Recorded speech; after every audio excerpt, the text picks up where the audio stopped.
kurang tidak lebih atau sekitar 50 tahun muslimin yang jauh dari Rasulullah SAW ditinggal oleh Rasulullah SAW, namun kejadian Karbala terjadi dan orang-orang yang bersama dengan Abi Abdillah Husain begitu sedikit. Mulai dari Makkah, berangkat dari Madinah ke Makkah lalu menuju pada Karbala, makin menyusut dan hanya segelintir orang yang mampu bersama dengan Imam Husain. Dan mereka orang-orang yang mampu bersama dengan Imam Husain adalah orang-orang yang terpilih, yang dipilih oleh Allah Subhanahu wa taala untuk menjadi manusia yang menemani Abi Abdillah Husain, menjadi sahabat-sahabat yang agung yang setia yang bersama dengan Abi Abdillah Husain. Mereka semua memiliki kemuliaan, dan kemuliaan mereka karena mereka betul-betul sebagai orang yang sejatinya berwilayah kepada Allah, Rasul dan Ahlul Baitnya. Di dalam firman Allah Subhanahu wa taala, kita semua tahu bahwa hadirnya kita di dunia, Allah Subhanahu wa taala menciptakan kita di dunia supaya menyembah kepada Allah Subhanahu wa taala.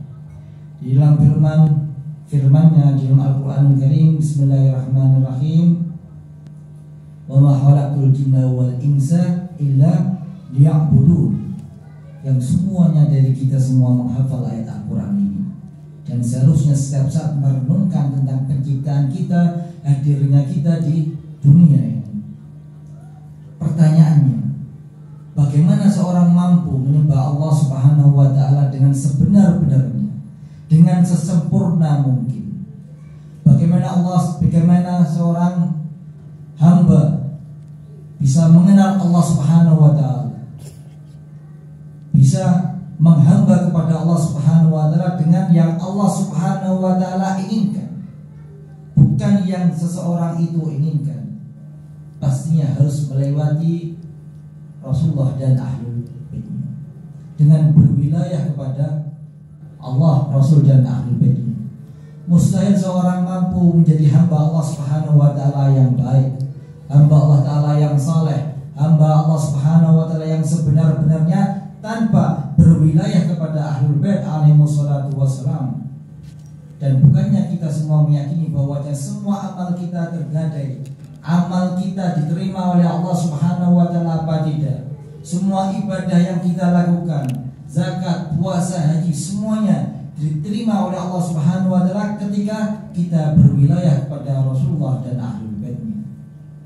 Sehingga manusia yang ingin meraih sebuah kemuliaan, maka dia harus menjadi orang yang benar-benar berwilayah kepada Allah, Rasul dan Ahlul Baitnya. Berbicara tentang wilayah kepada Allah, Rasul dan Ahlul Baitnya, tentunya syarat yang pertama adalah mahabbah dan mawaddah, yang mana di dalam Al-Qur'anul Karim juga disebutkan secara gamblang, yang semua muslimin muslimat memahaminya, siapapun mereka dari golongan manapun. Ayat Al-Quran mengatakan, qul la as'alukum alaihi ajran illa al-mawaddata fil qurba. Mustahil seorang berwilayah kepada Ahlul Bait tanpa ada rasa cinta, tanpa ada mahabbah, tanpa ada mawaddah kepada Rasulullah dan Ahlul Bait. Dan cinta kepada Ahlul Bait, cinta kepada Rasulullah dan keluarganya tidak sama dengan kecintaan seorang anak kepada orang tuanya. Tidak sama seperti kecintaan seorang istri terhadap suaminya atau suami terhadap istrinya. Tidak sama kecintaan orang tua terhadap anaknya. Bahkan tidak boleh sama. Di dalam Al-Qur'anul Karim disebutkan, an-nabiyyu aula bil mu'minina min anfusihim wa azwajuhu wa ummahatuhu. Nabi itu lebih utama dan lebih memiliki hak daripada kita semua orang-orang mukmin, daripada istri-istri dan daripada orang tua. Sehingga kecintaan kepada Rasulullah dan Ahlul Baitnya harus melebihi dari kecintaan kecintaan kepada apapun dan siapapun. Lebih dari cintanya seorang anak kepada orang tua kepada anak, istri kepada suami kepada istrinya, kepada teman karibnya. Dan bagaimana mawaddah ini? Mahabbah adalah sebuah kecintaan yang berasal dari dalam hati, perasaan. Sedangkan mawaddah adalah bukan cuma keluar dari hati, namun sudah melebur menjadi sebuah tindakan. Menjadi buahnya adalah pengorbanan, kesetiaan. Ini adalah mawaddah. Dan ini yang dituntut oleh Allah Subhanahu wa taala, yang disampaikan kepada Nabi kita Muhammad SAW, untuk setiap muslim harus membayar upah dengan apa? Mencintai atau berwilayah kepada Ahlul Bait alaihi wassalatu wassalam. Cinta ini adalah syarat yang paling mendasar dari ketika seorang berwilayah kepada Rasulullah dan Ahlul Baitnya. Yang pertama, untuk menjalin hubungan dengan Ahlul Bait alaihi wassalatu wassalam, menjalin hubungan dengan Rasulullah dan Ahlul Baitnya, kita mesti memperhatikan beberapa hal yang ingin saya sampaikan nanti. Dan itu harus ada konsekuensi dari seorang yang berwilayah kepada Ahlul Bait alaihi wassalatu wassalam, harus memiliki kriteria-kriteria ini yang saya sebutkan nanti. Yang pertama adalah, dan kita sudah melakukan pada malam hari ini insyaallah, di dalam sebuah hadis dikatakan Allah Subhanahu wa taala memilih dari seluruh makhluknya, dari seluruh manusia di bumi, dan memilih Rasulullah dan para imam-imam maksum, dan juga memilih syiahnya, yang mana syiah tersebut akan menolong mereka Ahlul Bait, yang akan bersedih dengan sedihnya mereka, dengan bergembira dengan kegembiraan mereka. Yansurunana wa yafrahuna li farahina wa yahzanuna li huznina wa yabduluna amwalahum wa anfusahum fina. Mereka syiahnya para pecinta Ahlul Bait yang dipilih oleh Allah Subhanahu wa taala adalah orang-orang yang menolong kami dan yang bersedih, yang bergembira ketika kami bergembira, ketika kami bersedih. Ini adalah satu hal konsekuensi atau bagian dari orang yang berwilayah kepada Ahlul Bait alaihi wassalam. Dan duduknya kita pada malam-malam seperti ini adalah bentuk yang pertama. Bagaimana yang dijelaskan kemarin oleh akhina Sayyid Muhammad, bahwasanya para lelaki dan para perempuan yang menangisi Abi Abdillah Husain, yang bersedih dengan kesedihan Ahlul Bait, maka Rasulullah dan Sayyidah Fatimah akan membawa kita, menggandeng kita ke surganya Allah Subhanahu wa taala, akan memberikan syafaat kita di hari kiamat. Dan mudah-mudahan duduknya kita pada malam hari ini digolongkan oleh Allah Subhanahu wa taala sebagai umat yang dijanjikan tadi, umat yang dipilih tadi, sehingga menjadi salah satu dari golongan orang yang berwilayah kepada Ahlul Bait alaihi wassalam. Karena kita ketika di hari-hari bahagia kita ikut bergembira, bahagia, dan di hari sedih-sedih mereka kita ikut bersedih. Di dalam majlis seperti ini, yang surunan, ketika kita mengeluarkan harta kita mengeluarkan tenaga kita, usaha kita untuk syiar-syiar Ahlul Bait semacam ini, memfasilitasi syiar-syiar Ahlul Bait, majlis-majlis Husaini seperti ini, majlis-majlis Ahlul Bait atau lembaga-lembaga yang di sana terdapat syiar-syiar Ahlul Bait yang menyampaikan, yang mengajak pada ajaran-ajaran Ahlul Bait, di situ berarti kita termasuk adalah menjadi orang-orang yang dengan bentuk sederhana, bentuk kecil menolong Ahlul Bait alaihi wassalam. Bukan suatu hal yang sederhana. Dan bagaimana menjadi suatu yang sederhana ketika semua yang kita berikan kita kaitkan, kita tahukan kepada kekasih Allah Subhanahu wa taala, yaitu Rasulullah dan Ahlul Bait. Acara-acara yang semacam ini, pemuda-pemuda kita, remaja-remaja kita anak-anak kecil yang mungkin menata sandal, menata karpet setiap malam, bukanlah hal yang sederhana. Orang-orang yang mengeluarkan uangnya untuk tabarukan di acara-acara ahlul bait bukanlah sesuatu yang sederhana. Ketika orang sedang bersedekah saja memiliki pahala yang sangat utama, apalagi ketika harta tersebut atau semua tersebut dikaitkan dengan ahlul bait alaihi wassalatu wassalam, pasti akan mendatangkan rahmatnya Allah Subhanahu wa taala kepada mereka orang-orang yang berkhidmat dalam ajaran-ajaran ahlul bait alaihi wassalatu wassalam. Dan bukan hanya itu, sikap, sebuah tindakan dari seorang pecinta ahlul bait ketika berkumpul seperti ini merupakan sebuah bentuk perlawanan kepada mereka musuh-musuhnya Allah Subhanahu wa taala. Buktinya apa? Buktinya mereka musuh-musuh Allah Subhanahu wa taala tidak ingin dan terus mengganggu orang-orang yang pecinta-pecinta ahlul bait yang berkumpul seperti ini, yang bergembira ketika mereka ahlul bait bergembira dan bersedih ketika mereka bersedih. Kenapa? Karena dari kegembiraan seperti ini, dari kesedihan seperti ini, artinya dari kegembiraan ahlul bait dan pada malam hari dari kesedihan ahlul bait dan kita semua ikut bersedih bersama ahlul bait, mengandung, memiliki, akan keluar sebuah spirit yang luar biasa dari kita semua untuk kita lebih bisa mengamalkan ajaran-ajaran ahlul bait alaihi wassalatu wassalam. Dan ini yang ditakuti oleh musuh-musuh Allah Subhanahu wa taala. Makanya majlis-majlis Husaini mulai dari dulu sampai sekarang adalah ancaman bagi mereka para penguasa-penguasa. Karena di sini diajarkan tentang perlawanan terhadap kezaliman.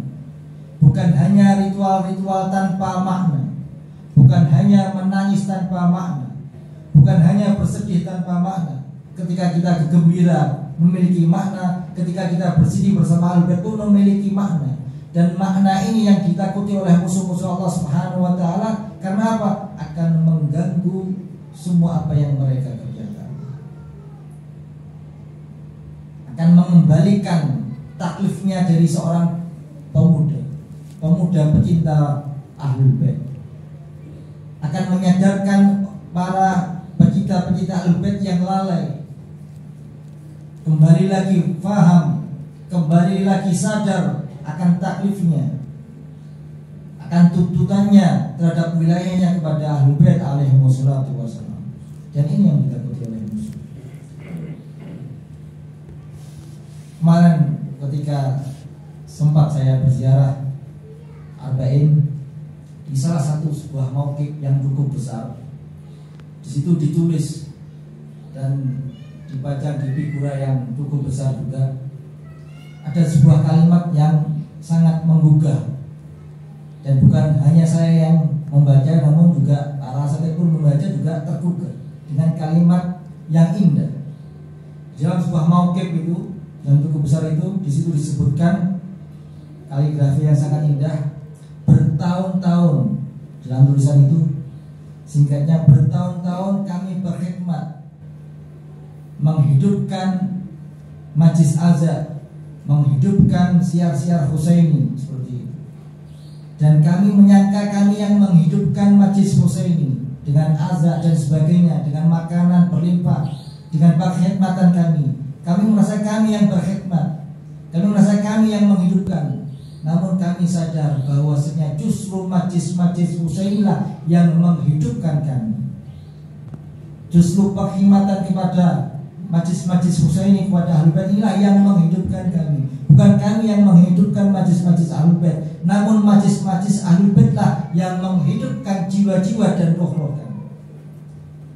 Bahasa indahnya seperti itu, tapi lebih indah lagi. Cuman maknanya seperti itu. Artinya setiap bulan Muharram tiba kita hadir di sini. Seringkali dalam sebuah undangan disampaikan kita menghidupkan acara ahlul bait, kita menghidupkan majlis ahlul bait, kita menghidupkan majlis Husaini. Sejatinya kitalah yang dihidupkan dengan majlis-majlis semacam ini. Kita yang membutuhkan tangisan-tangisan, kesedihan-kesedihan ahlul bait alaihi wassalatu wassalam. Karena kesedihan tangisan ini yang membangun jiwa kita supaya kita menjadi manusia yang hidup, bukan manusia yang mati. Ikhwani wa akhwati yang dimuliakan oleh Allah Subhanahu wa taala. Ini bentuk wilayah yang pertama. Bentuk dari mawaddah yang pertama. Yafrahuna li farahina wa yahzanuna li huznina. Yang pertama adalah mereka orang-orang para pecinta yang selalu bergembira dan bersedih ketika Ahlul Bait bersedih atau Ahlul Bait ketika bergembira. Yang kedua, konsekuensi dari wilayah adalah adanya al-qudwah wal uswah. Keteladanan untuk belajar ilmu, untuk mengambil ilmu, mengambil hikmah dari manapun. Dari orang muslim, dari yang bukan muslim, dari orang yang soleh, dari orang yang non soleh. Agama mengajarkan seperti itu. Kita boleh mendapatkan ilmu dari manapun dan dari siapapun. Kita boleh mendapatkan hikmah dari siapapun dan dari manapun. Namun untuk mengikuti sesuatu harus dari Rasulullah dan Ahlul Bait. Harus dari ulama-ulama, harus dari guru-guru yang berjalan di jalan Ahlul Bait, yang mengikuti Ahlul Bait. Itu yang harus kita jadikan sebagai teladan. Itu yang harus kita ikuti. Dan ini bentuk dari sebuah wilayah kepada Ahlul Bait alaihi wassalatu wassalam. Tanpa ini maka wilayah kita kepada Ahlul Bait cacat. Bukan tokoh-tokoh yang tidak mengikuti ajaran-ajaran Ahlul Bait. Bukan tren masyarakat, bukan budaya-budaya yang jauh dari nilai-nilai Ahlul Bait. Bukan sesuatu yang viral di medsos, bukan apapun yang terlihat masyhur, terlihat terkenal yang kita ikuti. Namun apa yang kita ikuti? Rasulullah dan Ahlul Bait yang sebagaimana dalam Al-Qur'an disebutkan, laqad kana lakum fi Rasulillahi uswatun hasanah. Keseharian kita, bagaimana kita menjalani kehidupan kita, bagaimana kita menyongsong kematian kita. Semua, setiap detail kehidupan kita punya teladan yang bukan cuma baik namun terbaik, bukan cuma sempurna namun tersempurna, yaitu Rasulullah dan Ahlul Bait dan semua ulama yang mengikuti, yang berada di dalamnya. Sehingga ketika pecinta Ahlul Bait tidak memiliki ini, tidak mengikuti Rasulullah dan Ahlul Baitnya, lebih cenderung mengikuti tren budaya di masyarakatnya yang setiap zaman selalu silih berganti, mengikuti mereka yang ditokohkan namun jauh dari Ahlul Bait, maka orang pecinta yang seperti ini punya kekurangan dalam berwilayahnya kepada Ahlul Bait alaihi wassalatu wassalam. Yang kedua apa? Al-qudwah wal uswah. Harus ada di dalam diri setiap pecinta Ahlul Bait yang menyatakan dirinya berwilayah kepada Allah, Rasul dan Ahlul Bait. Dan yang ketiga adalah at-ta'ah, kepatuhan. Ya ayyuhalladzina amanu atti'ullaha wa atti'ur rasul wa ulil amri minkum. Selalu kita mendengar ayat Al-Qur'an ini. Mematuhi Allah, mematuhi Rasulullah dan ulil amri, ini para maksum, imam-imam kita, Ahlul Bait alaihi wassalatu wassalam. Dan kepatuhan ini bersifat mutlak, tidak ada tapi, tidak ada nanti, mutlak. Memasrahkan semuanya kepada mereka Ahlul Bait alaihi wassalatu wassalam. Perasaan kita, cinta kita, ketika kita melihat agama itu apa? Agama adalah yang diajarkan oleh mereka Ahlul Bait alaihi wassalatu wassalam. Dan di dalamnya harus terdapat sebuah kepatuhan mutlak. Dan kepatuhan ini juga berbeda dengan kepatuhan seperti seorang anak terhadap orang tua. Patuhnya anak terhadap orang tua masih ada syaratnya, ada batasannya. Ketika hal itu tidak melanggar syariat Allah Ta'ala, anak wajib patuh kepada orang. Patuhnya seorang istri kepada suami ada syaratnya. Ketika ketika tidak melanggar perintahnya Allah Subhanahu wa taala dipatuhi, harus dipatuhi. Namun ketika melanggar syariat Allah taala tidak. Sehingga tidak mutlak. Berbeda dengan kepatuhan kita kepada Allah, Rasul dan Ahlul Bait. Mutlak harus iya, mutlak harus mutlak harus dengan hati, dengan perasaan yang betul-betul memang percaya bahwa mereka adalah imam kita yang mengetahui segala hal, tidak lagi menggunakan logika kita, tidak lagi menggunakan pemikiran kita, tidak lagi menggunakan pengetahuan kita. Kita pasrahkan semua kepada imam-imam kita, karena mereka adalah yang mengetahui kita dan lebih memiliki hak daripada kita sendiri. Ketaatan yang mutlak. Atiiullah wa atiiur rasul wa ulil amri minkum. Dan ini sejarah. Taat sama Allah Ta'ala tidak ada tapi. Taat sama Rasulullah tidak ada tapi. Kalau begini, kalau begitu, seharusnya begini. Berarti kita mengungguli Allah, Rasul dan Ahlul. Dan kepatuhan ini, bagaimana seorang bisa patuh kepada agama, kepada Ahlul Bait alaihi wassalatu wassalam, kalau dia tidak belajar agama, kalau dia tidak memperdalam agama. Bagaimana ia tahu apa-apa yang diinginkan oleh Rasul dan Ahlul Bait? Bagaimana ia tahu hal-hal yang tidak diinginkan oleh Rasul dan Ahlul Baitnya? Cara supaya dia tidak melanggar perintahnya Allah, Rasul dan Ahlul Baitnya. Semua adalah sesuatu yang diajarkan oleh agama. Oleh karenanya kemarin juga disinggung, syarat utama bagi setiap muslim, setiap mukminah harus memperdalam agama. Dan setelah memperdalam agamanya, punya takdir baru, ia harus mentaati apa-apa yang ada di dalam agama, baik itu perintah atau larangan. Ketika Ahlul Bait mengatakan ini halal, halal, mengatakan ini haram, haram, mengatakan ini jauhi, jauhi, dianjurkan, maka kita harus berusaha untuk melakukannya dan sebagainya. Ini kepatuhan harus dilakukan dengan dimukodimai dengan apa? Kita memperdalam agama kita supaya paham apa yang diinginkan oleh Allah, Rasul dan Ahlul Baitnya. Tanpa ini maka kita akan sulit untuk mematuhi ajaran-ajaran Ahlul Bait. Sulit untuk mematuhi ajaran-ajaran Ahlul Bait. Dan ketika seorang tidak taat pada ajaran-ajaran Ahlul Bait, maka akan ada cacat dalam seorang berwilayah kepada Ahlul Bait alaihi wassalatu. Selanjutnya yang kedua, dan semua ini ada di doa ziarah yang kita baca setiap malam. Kandungannya ada di dalam doa ziarah yang kita baca setiap malam. Yang keempat apa? Inni silmun liman salamakum, wa aduun liman adakum, wa harbun liman harabakum. Di dalam doa ziarah yang kita juga biasa sebut ma'akum la ma'aduikum. Kami bersama kalian wahai Ahlul Bait. Kami berdamai dengan orang yang berdamai kepada kalian wahai Ahlul Bait, dan memusuhi kepada siapa yang memusuhi kalian wahai Ahlul Bait. Pernyataan itu, prinsip itu harus ada di setiap pecinta orang yang berwilayah kepada Ahlul Bait alaihi wassalatu wassalam. Di dalam mazhab Ahlul Bait tidak ada istilah abu-abu, tidak kanan, tidak kiri. Sebagaimana dikisahkan di zaman Imam Ali bin Abi Thalib alaihissalam, ada orang yang berbicara kepada Amirul Mukminin, wahai Ali, aku mencintaimu, aku bersamamu. Namun di satu sisi aku juga bersama dengan orang-orang yang memusuhimu. Dijawab oleh Imam Ali bin Abi Thalib alaihissalam, tidak mungkin bisa seperti itu. Jika engkau mengatakan seperti itu, berarti penglihatanmu cacat atau penglihatanmu juli.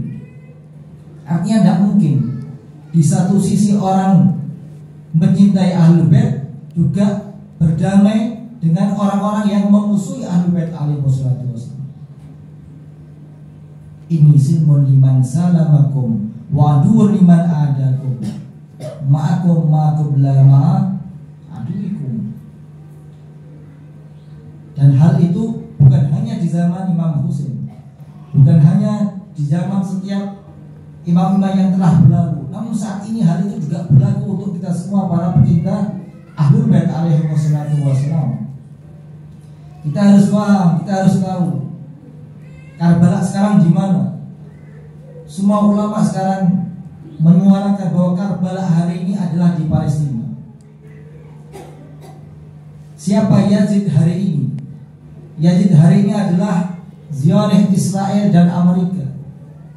Dan siapa orang-orang yang bersama dengan Yazid hari ini adalah mereka, pemimpin-pemimpin Arab, pemimpin-pemimpin Arab Saudi, Mesir, Yordania, Turki, semua pemimpin-pemimpin muslimin yang membela, yang bersama dengan Yazid. Sebagaimana di zaman Abi Abdillah Husain, mereka banyak orang yang menyatakan dirinya sebagai muslim, namun lebih memilih bersama Yazid, lebih memilih bersama Ibnu Ziyad. Dan siapa orang-orang yang bersama Imam Husain hari ini adalah mereka pemimpin-pemimpin dan orang-orang yang berwilayah kepada Ahlul Bait alaihi wassalam, dan orang-orang yang berjalan di jalan kebenaran, yang mendukung dan bersama dengan orang-orang yang berwilayah, bersama dengan orang-orang yang memiliki kecintaan kepada Ahlul Bait alaihi wassalam. Kita lihat Husi di Yaman, kita lihat Hizbullah di Lebanon, kita lihat pejuang-pejuang di Irak.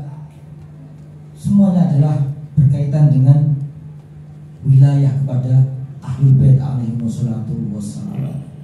Kita lihat pemimpin Iran, pejuang-pejuang Iran, Sahib Qasim Sulaiman, kita lihat yang dikatakan bahwasanya matinya lebih berbahaya, sahidnya lebih berbahaya daripada hidup. Dan mereka orang-orang yang bersama dengan Imam Husain pun sama. Buktinya apa? Buktinya sahidnya mereka sampai hari ini kita masih mengenang nama-nama mereka, orang yang bersama dengan Imam Husain. Di setiap maktal kita sebut mereka satu persatu, orang-orang yang bersama dengan Imam Husain.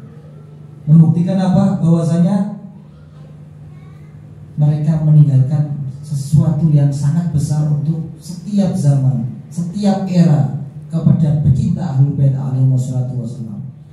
Menyadarkan mereka dan menyadarkan kita semua. Dan ini sulit, bukanlah sesuatu yang mudah. Untuk setiap saat dalam kehidupan kita mampu bersama dengan Ahlul Bait tidak sesuatu yang mudah.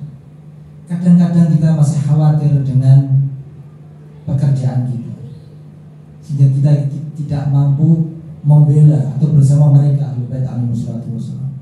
Kadang-kadang kita takut, khawatir kepercayaan masyarakat akan hilang terhadap diri kita, pengikut kita akan hilang, murid-murid kita akan hilang, orang-orang yang bersama kita akan hilang, kehidupan duniawi kita akan hilang, sehingga kita seringkali memilih abu-abu, tidak kanan, tidak kiri, tidak menunjukkan warna dari orang yang berwilayah kepada Ahlul Bait alaihi wassalam. Mungkin dengan alasan toleransi, mungkin dengan alasan membaur dengan masyarakat, namun kita tidak menunjukkan warna. Kenapa? Kita takut kehilangan, takut kehilangan pekerjaan kita, takut kehilangan status kita, kita takut kehilangan kepercayaan masyarakat terhadap kita takut kehilangan ketokohan kita, sehingga kita tidak mampu bersama dengan Ahlul Bait alaihi wassalam. Kita lebih memilih diam mungkin seperti itu. Padahal kita bisa bersuara, namun kita memilih diam. Dan di ajaran Ahlul Bait, di dalam konsekuensi orang yang berwilayah kepada Ahlul Bait, tidak ada kata-kata diam, tidak ada kata-kata abu. Kita lihat fenomena di Palestina.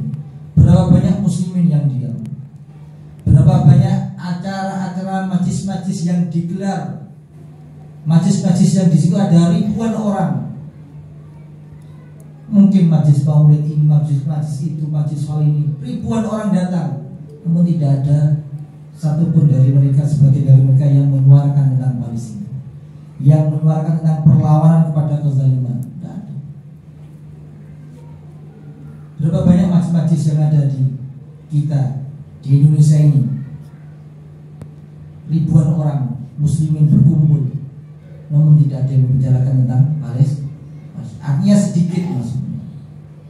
Mereka lebih memilih abu-abu, mereka lebih memilih dia, dan semua memiliki pertanggungjawaban di hadapan Allah Subhanahu wa Ta'ala. Orang yang semacam ini adalah orang yang tidak bersama dengan Ahlul Bait, tidak berdamai dengan orang yang berdamai dengan Ahlul Bait, dan tidak memusuhi orang yang memusuhi Ahlul Bait alaihi wassalatu wassalam. Adanya boikot, tenang-tenang saja, tidak mempedulikan hal itu. Dia mengatakan hanya sebuah rokok, hanya sebuah minuman mineral, apa artinya? Suatu hal yang kecil tidak mampu dilakukan, apalagi suatu hal yang besar. Untuk menyuarakan tentang Palestina tidak mampu dilakukan, baik di medsos atau baik di lapangan, di tempat yang terbuka, tidak mampu melakukan hal tersebut, maka orang ini ketika dikaitkan dengan wilayah kepada Ahlul Bait alaihi wasallam memiliki kekurangan. Di mana ma'akum la ma'adukum? Sekali lagi, Karbala hari ini semua ulama mengatakan ada di Palestina. Dan siapa orang yang melakukan, yang aktif, yang mendukung, dan siapa yang diam, semua yang memiliki tanggung jawab di hadapan Allah Subhanahu wa Ta'ala. Dan yang terakhir yang ingin saya sampaikan, agak sedikit panjang mungkin akan sedikit menyita waktu antum, adalah yang terakhir adalah tentang ziarah. Salah satu konsekuensi dari orang yang berwilayah kepada Ahlul Bait alaihi wassalatu wassalam dengan ziarah kepada mereka. Banyak sebagian masyarakat kadang-kadang mengkaitkan sesuatu yang tidak pantas atau salah. Mereka mengatakan ziarah kepada Ahlul Bait, ziarah kepada Imam Ma'sumin, kalau belum haji kenapa harus ziarah? Harusnya haji dulu. Kenapa tidak haji dulu? Orang yang belum haji tapi ziarah ke imam-imam, kurang tepat, kurang pas. Harusnya berhaji dulu. Ada sebagian dari kita, komunitas kita mengatakan seperti itu. Saya tidak paham dikaitkan dengan apa ini. Tapi tidak ada yang mempertanyakan. Kalau ziarah sekarang ini 40, kisaran 40 juta, tahun-tahun yang lalu 25, 35 juta. Tapi tidak ada yang mempertanyakan. Harus haji dulu, jangan bangun rumah. Harus haji dulu, jangan beli mobil. Harus haji dulu, jangan pergi rekreasi kemana dan kemana. Tidak ada pertanyaan seperti itu. Orang mengeluarkan uang dengan banyak, beli mobil, ganti-ganti mobil, rumahnya diperindah dengan puluhan juta, ratusan juta. Tidak ada orang tanya. Namun ada orang yang mengeluarkan uang 35 juta, 40 juta, ditanya dan dikaitkan, haji dulu. Kok belum haji, kok ziarah ke imam? Saya tidak tahu pengkaitan ini dari dasar apa, tidak tahu. Tapi yang jelas ini adalah sesuatu yang sangat-sangat salah. Karena tidak ada orang mempertanyakan kita mengeluarkan uang berapapun untuk acara pernikahan, habis 100 juta, habis 70 juta, tidak ada yang tanya. Begitu orang mau berangkat, apalagi yang berangkatnya setiap kali, berulang kali maksudnya, dipertanyakan. Ada lagi orang yang mengatakan ziarah, saya tidak berziarah, belum ziarah karena belum dapat panggilan. Dan yang saya sampaikan ini punya dasar, cuma tidak saya sampaikan dengan dasar-dasarnya. Ada orang mengatakan belum panggil, kalau belum dipanggil ya tidak mungkin ziarah. Yang dipanggil, yang ziarah adalah orang yang dipanggil. Seakan-akan orang yang berulang kali pasti itu dipanggil dan pasti diterima sama imam, pasti diundang sama imam. Dan orang yang belum ziarah berarti tidak diundang, tidak dipilih, tidak dipanggil. Seakan-akan seperti itu. Padahal sama seperti ibadah-ibadah. Yang benar adalah belum mendapatkan taufik, artinya kemudahan jalan untuk pergi berziarah, bukan belum dipanggil. Berapa banyak teks-teks yang memanggil setiap pecinta Ahlul Bait untuk berziarah. Artinya di situ Rasulullah dan semua Ahlul Baitnya memanggil kita semua. Cuma karena beberapa hal belum mendapatkan taufik, kemudahan untuk berziarah kepada makam-makam suci Ahlul Bait alaihi wassalatu wassalam.